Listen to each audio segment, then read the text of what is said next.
Can't sleep? Won't sleep? Afraid to sleep? Perhaps what you need is a story, a bedtime story, to lull you into the world of dreams, or maybe nightmares. Are the windows closed? Are your doors locked? Maybe you should keep a light on in the hallway, just in case. Now settle in, make yourself comfortable, lay back, close your eyes, and let me tell you a story.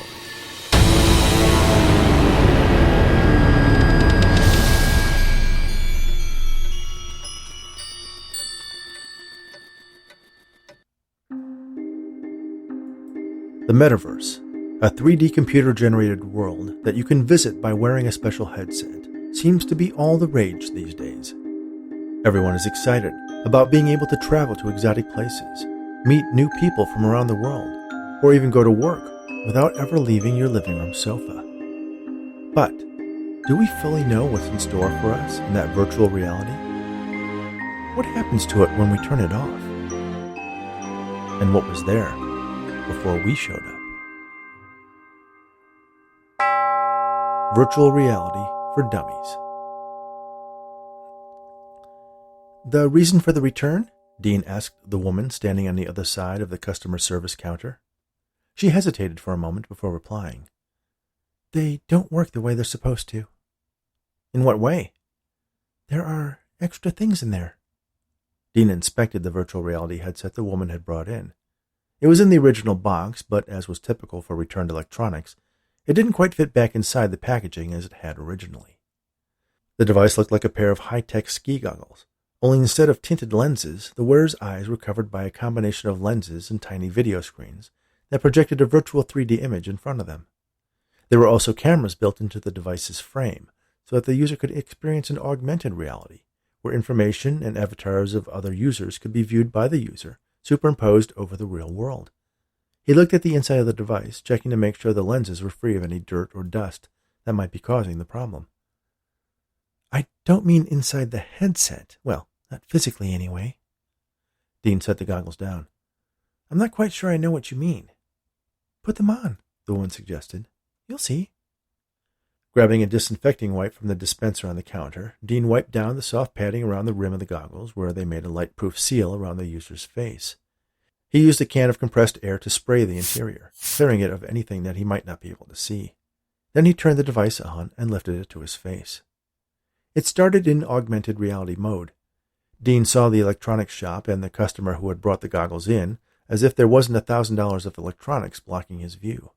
He looked at the woman, then turned his head until the device's menu appeared, floating in midair in front of him. He reached out with his free hand and made a tapping motion at the demo option. A new menu appeared, and he selected the shopping app. The device began scanning various items within view, and when it recognized them, a virtual label appeared floating above it, showing customer reviews and sale price information. Looks okay to me, Dean said. He turned to look at the woman. Was it a specific app that was giving you problems? Try looking behind you, the woman suggested. Dean continued looking at the customer. She made a circular motion with her finger, urging him to turn around. He spun around to face the rack of returned items, waiting to be repackaged and either returned to the vendor or reshelved.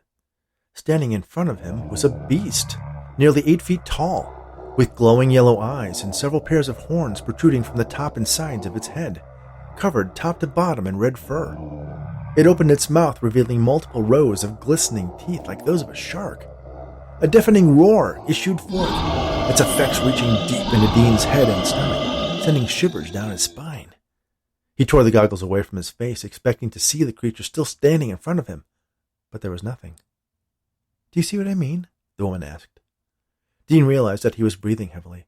His pulse was racing. He spun back around to face the customer.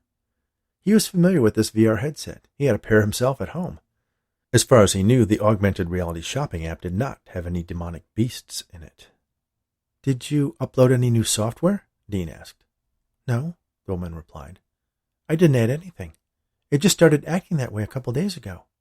It's not supposed to do that, is it? No, it's not supposed to do that, Dean assured her. Did you connect to any public Wi-Fi networks? Well, no, just here in the store, but when I was at home, I used my own internet connection. VPN? Dean asked. What's that? The woman asked back. Never mind. If you don't know, you probably don't have one. Can you fix it? Or maybe give me an exchange? Dean inspected the receipt that the woman had presented with the goggles and checked the date. Looks like you're past the 30 days return date.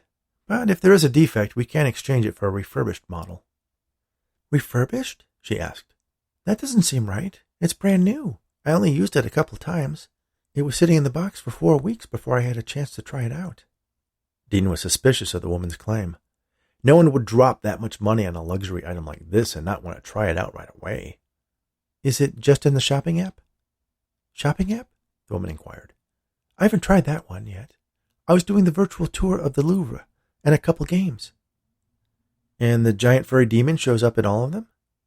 What giant furry demon? Dean was confused.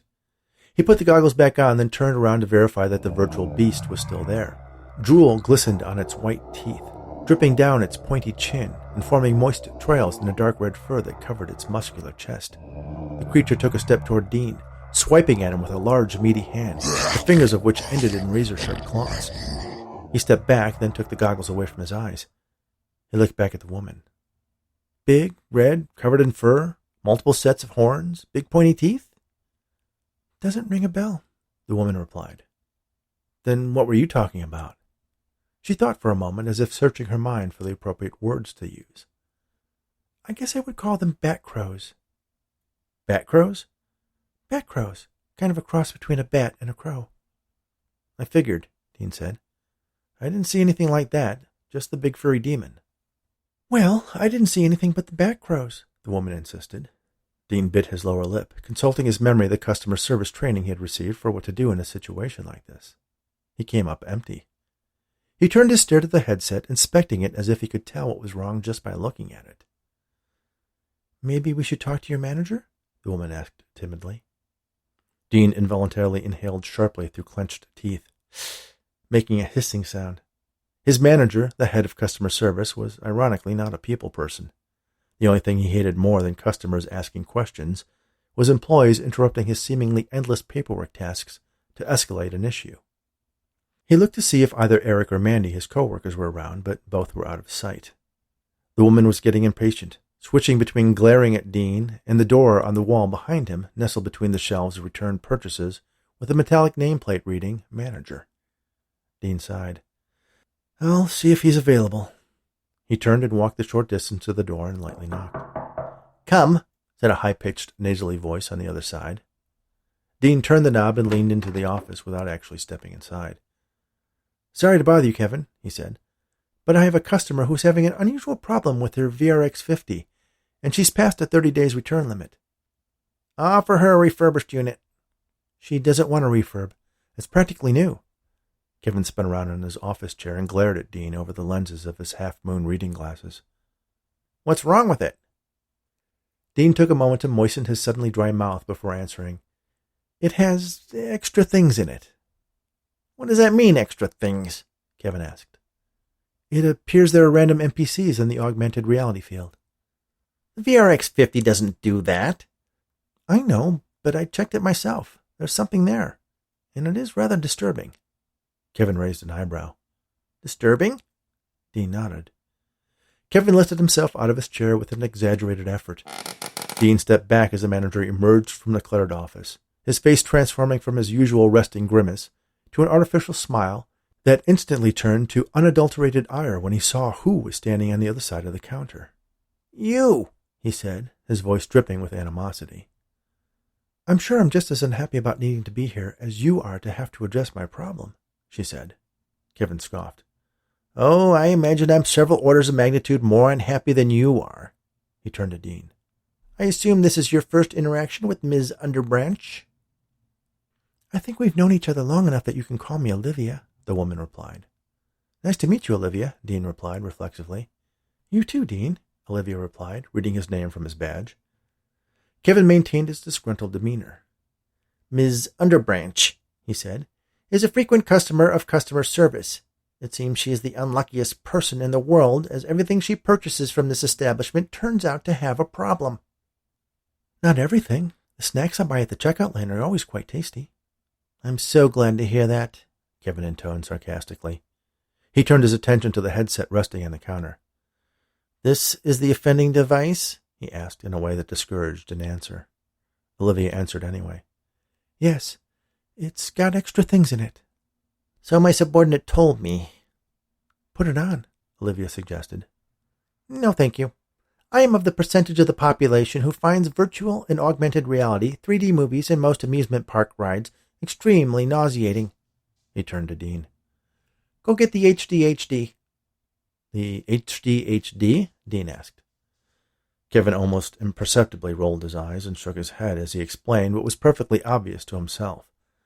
The high-definition holographic display. Oh, right, Dean replied.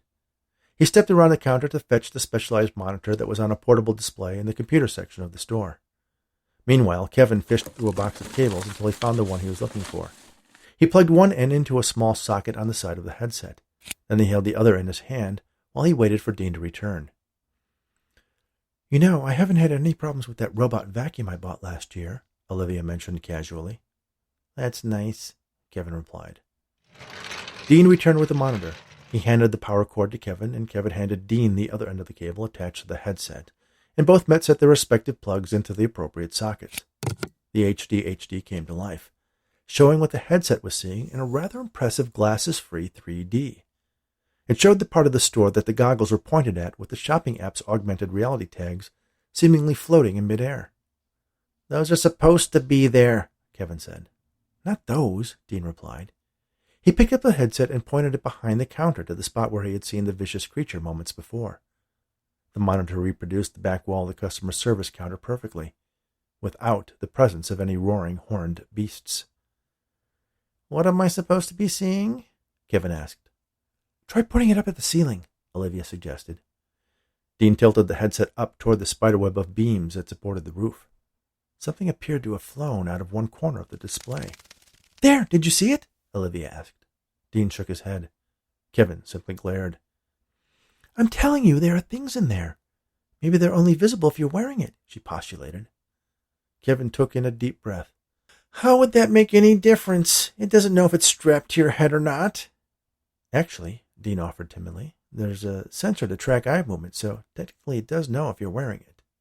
You know what I mean, Kevin insisted. It's not going to show you something different based on if you're wearing it or not. Certainly not for the shopping app.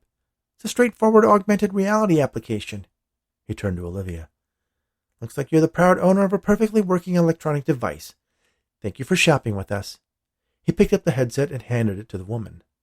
As he did so, the screen showed a 3D image of Olivia standing at the counter with the rest of the store behind her. Then, a sort of purple goblin, with compound eyes like a fly and suction-cup fingers like a tree frog, climbed up her shoulder and peered directly at Dean. Look, look, he shouted as he pointed at the display. But as Kevin turned his attention to the monitor, he inadvertently changed the orientation of the headset, and the scene shifted to a view of a display of mobile phone cases. What? Kevin asked, annoyed. Point it at Olive. I mean this underbranch, Dean said urgently. Kevin kept his eyes on the monitor while he directed the cameras of the headset toward Olivia. She smiled meekly. The purple, bug-eyed goblin frog grinned as well, showing rows of hundreds of needle-like teeth. Ah! Kevin shouted. Ah! Dean shouted as well. Olivia turned her head toward the monitor and shrieked as well. Ah! She brushed at the creature perched on her shoulder and it scampered away. What was that? Kevin asked. That's what we were trying to tell you, Dean answered. That's not supposed to be there, the customer service manager said adamantly. I didn't think so, Olivia stated. That's why I brought it in. Though that's not what I was seeing. Yeah, I saw a big red furry horny thing, Dean added. Kevin pointed the headset in a slow arc around the store. Sitting in a nearby massage chair was the goblin frog, happily enjoying the rumble of the vibrating recliner. Hold this, he instructed Dean. Keep it pointed at that chair. Dean took the headset and held it steady while Kevin emerged from behind the counter and walked slowly toward the creature. He cast glances back at the monitor to make sure it was still there. When he passed between the headset and the chair, his body blocked the view of the goblin frog, and when he got closer, the creature appeared to be watching him. Keeping his eyes on the monitor, Kevin reached out toward the bug-eyed imp. It opened its mouth and snapped at his hand. Kevin jerked it back, then walked up to the holographic display to take a closer look. The creature's multifaceted eyes seemed to reflect tiny images of Kevin's narrow, bespectacled face. "That's impossible," he stated authoritatively. "How can I see myself in its eyes? The camera isn't pointed at me." "Maybe we should turn it off," Dean suggested. Kevin ignored him. He reached into the image projected by the display, poking the goblin frog in its round belly. His finger made a dent in the creature's flesh, and it giggled. "Maybe you shouldn't do that," Dean warned. "Incredible," Kevin said, ignoring his employee. "How do they do that? And why aren't they marketing this feature? It's simply amazing." The manager poked the goblin frog again, then a few more times in rapid succession, trying to discern if there was any latency in the interaction. The goblin frog was not amused. Its expression changed from that of pleasant amusement to vicious annoyance, and it bared its needle teeth again, this time snapping out at Kevin's outstretched finger before he could retreat. "Yow!" Kevin exclaimed. He held his hand in front of his face. The index finger was missing. There were no spurts of blood or torn, ragged bits of flesh. It simply ended in a well-defined cross-section below the second knuckle. "What the hell?" Kevin exclaimed with a note of panic. "Maybe that's why they're not marketing this feature," Olivia offered. "Should I call an ambulance?" Dean asked. "Should I call an ambulance?" Kevin mocked back. "Of course you should call an ambulance. Then get over here and see if you can find the rest of my finger." "I don't think that's going to happen," Olivia said, nodding toward the creature in the monitor. It was chewing Kevin's finger, crunching the bones into splinters and devouring the flesh. When it was done, it spit out the fingernail, which fluttered heavily to the floor. Kevin leaned over and picked it up with his other hand.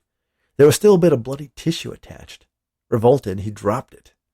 The creature burped, then peered directly at Kevin with its multifaceted eyes. It leaned forward, then grabbed hold of the edge of the holographic display and pulled itself out of the three-dimensional image. Kevin backed up. Olivia and Dean watched transfixed. A few other customers took notice as well, as if it was some kind of tech demo. "This is impossible," Kevin said, completely oblivious to the evidence that his statement was objectively false. Suddenly, something flew out of the display.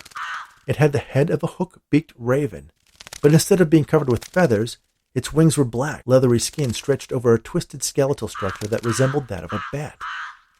"That's it," Olivia said, pointing at the demonic raptor as it soared around the store. "That's one of the things I saw when I wore those goggles." "You're right, it does look like a bat crow," Dean said. The goblin frog had Kevin backed up against the counter. There was fear in his eyes. "Get it away!" he shrieked. "Get that thing away from me!" Dean spotted an empty box on the far end of the counter. He grabbed it, then carefully snuck up behind the purple creature and slammed the box over it. He leaned on the container to apply his full weight, keeping the little monster trapped. "Thank you, Dean," Kevin said, with uncharacteristic appreciation. "What should I do with it?" Dean asked. Before he could answer, the bat crow swooped down and bit off Kevin's right ear. Just took it clean off, leaving an open but seemingly somehow instantly cauterized wound on the side of his head. His glasses fell askew, losing one of their anchor points. "What was that?" Kevin screamed, putting his hand to the side of his head, screaming even louder. "Don't just stand there! Catch that thing!" Dean lifted his weight off the box to search for something he could use to capture the bat crow. But when he did, the goblin frog beneath the box immediately tried to escape. "Look," Olivia said, pointing at the display. Now the giant red-horned furry demon Dean had seen when he was wearing the goggles appeared in the display. It poked its head through the holographic image and looked around curiously. "Don't worry, it's too big to fit through," Dean assessed. Then, as if it had heard Dean and wanted to prove him wrong, the furry demon took a few steps back, then ran at the opening of the display and dove through.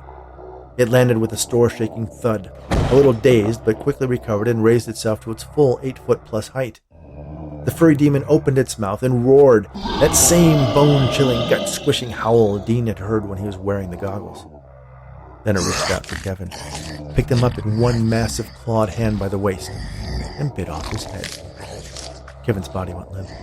Dean backed up, and the goblin frog immediately threw the box aside, leaped onto Kevin's lifeless body, and started eating the rest of his fingers.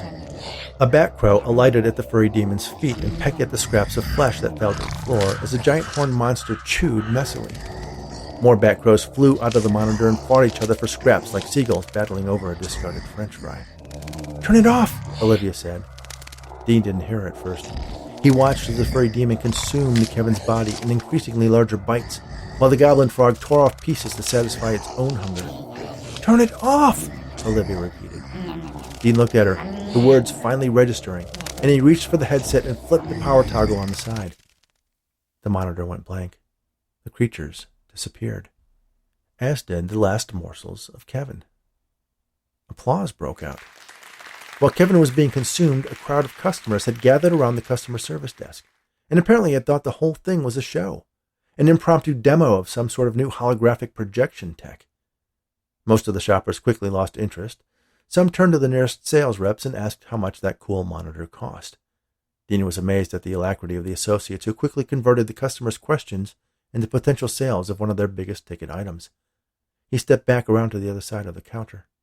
Olivia Underbranch stepped closer, and they stared into each other's eyes for a moment. "So, perhaps a full refund rather than an exchange?" Dean asked, pointing at the VR goggles, afraid to touch them. "Yes, I think that would be best," Olivia answered. "Store credit? Not on your life."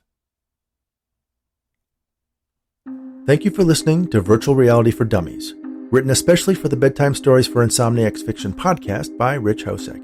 Please remember to subscribe on your favorite podcast app or on Audible, and share these stories with your friends or anyone who enjoys audiobooks.